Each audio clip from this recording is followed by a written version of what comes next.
今日睇個九龍區嘅7900嘅租盤，一入到嚟會見到你嘅主食區、睡房區，仲有你嘅洗手間同淋浴區。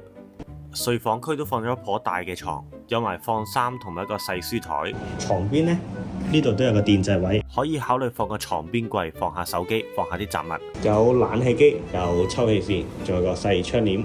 張台下面呢亦都有電掣位，全部啱啱裝修好。廚房上面呢都有啲儲物空間，呢度可以放電磁爐，有個洗衣機，有個細嘅雪櫃仔。行過嚟呢就係洗手間嘅區，呢邊可以梳妝，有少少嘅儲物空間。洗手間上面呢亦都有抽風系統，淋浴嘅 size 呢都 OK 嘅。門口仲有埋電子鎖添，獨立電水錶，走廊行去佐敦站6分鐘，行去油麻地站5分鐘。呢個租金租到咁方便嘅地區，你又覺得點呢？